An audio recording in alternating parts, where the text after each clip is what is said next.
હસતા ખાતા ગાળો એવી પ્રભુને માઇક પાછળ આમ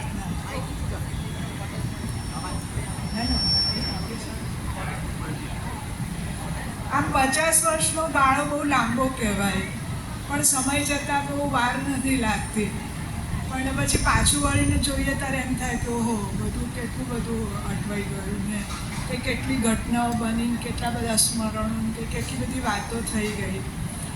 એવી રીતના હું પણ જ્યારે અનિલ અને કલ્પનાના લગ્ન જીવન વિશે વિચારું છું ત્યારે મારા સ્મરણનો પહેલો મણકો એટલે એ લોકોના લગ્ન મને યાદ આવે કે લગ્ન એ લોકોના ભાટિયાની વાડીમાં થયા હતા અને એમનું રિસેપ્શન ઓબેરોય હોટલમાં થયું હતું, રોયલે કવયાન.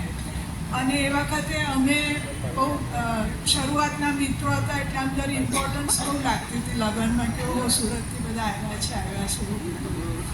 પણ અનિલને કલ્પનાને સ્ટેજ પર જોયા ને ત્યારે જ લાગ્યું કે મેડ ફોર ઈચ અધર, કારણ કે બંને જણા બહુ દેખાવડા. એટલે કલ્પના તો એ સમયમાં યોગિતા બાલી જેવી દેખાતી હતી અને બંને જણા ગોરા, બંને ગોલમટોલ અને આનંદી સ્વભાવ, રમતા હસતા ને એવી રીતના એક આખું એ લોકોની ઇમ્પ્રેશન કેળવેલી. પછી કલ્પના અહીંયા સરલાબેન અને શાંતભાઈની બહુ તરીકે આવી ત્યારથી એ હિમાની અને પૂજાની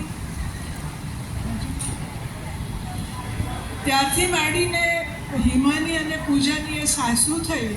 કદાચ એનાથી વધુ વર્ષો અમે એ લોકોના જીવનના સહયાત્રી રહ્યા છે કે સહભાગી રહ્યા છે એવું મને લાગે છે. આમ તો બંનેના સ્વભાવમાં બહુ વિરોધાભાસ છે. મુકુરભાઈ કહ્યું એમ કે અનિલ એકદમ અધૂરિયો, ઉતાવળિયો, આમ બધું ટૂંકાણમાં બધું ઝપાઝપ આમ એવી રીતનું. પણ કલ્પના આમ ધીર ગંભીર અને બહુ જ વિચારીને બધું નિર્ણયો લેવાના, બહુ ચકાસીને બધું કામકાજ કરવાનું એ બધું. એટલે પેલું વધારે પડતું ઝીણું ઝીણું કાંતે. એટલે મુકુરભાઈ કહું ને કે પણ એનો એક બહુ મોટો પર્યાય એની ભાષાનો. એટલે બધામાં પણ તો આવે છે. પણ તે છતાંય બંનેની કેમેસ્ટ્રી સારી ચાલી અને ધડાકા ભડાકા સાથે બી 50 વર્ષ પૂરા કર્યા એ લોકોએ. કલ્પના અમે શરૂઆતના વર્ષોમાં બધા 5 મિત્રો, અનિલ ત્યાં ઉધનામાં કાજ ઇન્ડસ્ટ્રીમાં એ લોકો રહેતા હતા. એટલે શનિ રવિ અમારો પ્રોગ્રામ હોય કે ત્યાં જવાનું અને પાર્ટી કરવાની.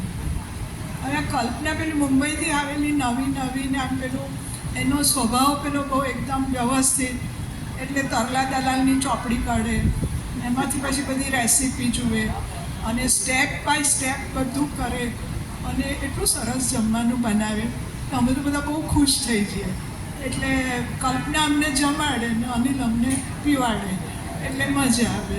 એટલે હું નથી પીતી ફોર યોર કાઇન્ડ ઇન્ફોર્મેશન, પણ કલ્પના પાસેથી મેં રસોઈ કરવાનું શીખ્યું. એટલે અત્યારે હું જે કંઈ બધું ઘણું બનાવું છું એમાં કલ્પનાનો બહુ મોટો ફાળો છે. કારણ કે મેં બહુ મોટી ઉંમરે, એટલે અમારે ત્યાં રસોઈયો હતો એટલે મારા ભાગે બહુ કંઈ રસોઈ કરવાની આવી નહોતી.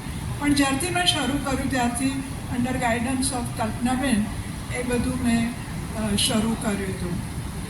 હવે આમ અમે કાજમાં મળીએ ખરા, પણ પછી બાકીના દિવસોમાં તે વખતે સુરતમાં એટલી બધી કંઈ બહુ ખાસ વ્યવસ્થા નથી એન્ટરટેનમેન્ટ માટે. એટલે અમે રિવોલ્વિંગ રેસ્ટોરન્ટમાં જઈએ અથવા તો પછી ક્વોલિટી રેસ્ટોરન્ટમાં જઈએ. પણ એ અમુક સારા પ્રસંગોએ કે એવી કંઈક રજાઓ હોય બાળકોને ત્યારે બધું એક પ્રવૃત્તિ અમે કરતા હતા. પણ રોજનું અમે બધા નવરા ધૂપ જેવા જ. આજની માફક કંઈ લોકો 9 વાગે આવે ને 11 વાગે આવે ને એવું બધું નહોતું. 5-6 વાગે બધાની ફેક્ટરીમાં કામ પૂરા થઈ જાય એટલે જમ્યા પછી બધા ભેગા થઈએ અમે.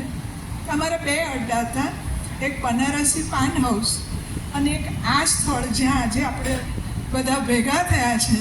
ત્યાં આગળ પીપળોદમાં કશું જ નહોતું, ખાલી એક તળાવ હતું અને એમ્બેસેડર ફિયાટ ગાડીમાં આવીએ અને બધા અહીંયા બેસીએ અમે ને ગામ ગપાટા કરીએ, એકબીજાની મશ્કરીઓ કરીએ અને એ રીતનો એકદમ પ્યોર આનંદ અમે મેળવતા હતા. પછીના સમયમાં એવું થયું કે બાળકો મોટા થયા, જવાબદારી આવી, દરેક જણ પોતપોતાના વ્યવસાયમાં ગયા, એટલે પેલું કહે છે ને કે બધા બદલાવો શરૂ થયા, શારીરિક ને માનસિક ને આર્થિક ને બધા જ બદલાવો થયા.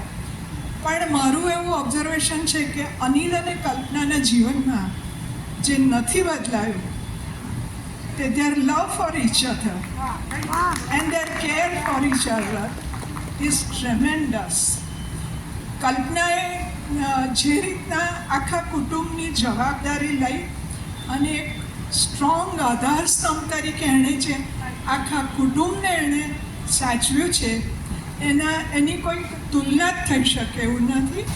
અને એ જ રીતે અનિલે પણ એની જવાબદારી પરિપૂર્ણ કરી છે અને ખૂબ નિષ્ઠાથી એણે નિભાવી છે, પ્રેમથી એણે ખૂબ કર્યું છે કલ્પનાનું. એટલે આમાં એવું છે કે અનિલ માટે તો બિચારાને એવું હતું કે કોમર્સનો સ્ટુડન્ટ હતો અને પરીક્ષામાં આપવા માટે ગયો હતો, પણ એના ભાગે હોમ સાયન્સનું પેપર આવ્યું, એટલે એમાં એણે બિચારો ફૂડ્સ એન્ડ ન્યુટ્રિશન બી શીખ્યો, ક્લોધિંગ એન્ડ ટેક્સટાઇલ બી શીખ્યો, હોમ મેનેજમેન્ટ બી શીખ્યો, બધા જ વિષયો એ શીખ્યો અને પરીક્ષામાં ડિસ્ટિંક્શન સાથે પાસ થયો. એ બહુ મજાની વાત છે અને ફરી કહું છું કે આ બની શક્યું છે કારણ કે because of their love for each other. હમણાં મુકુરભાઈ કહું કે હું માનેલી બહેન છું, એટલે આમ અમારી શરૂઆત એવી રીતના થયેલી કે બંને અમારા મિત્રો, પણ મારો ભાઈ ઇંગ્લેન્ડ રહે અને અનિલે એની બહેન ગુમાવી હતી, એટલે અમે ભાઈ બહેનનો સંબંધ અમે મનથી માનેલો અને આજ દિવસ સુધી હું એને રાખડી બાંધું છું અને એ મને સારું કવર પણ આપે છે. એટલે અમારા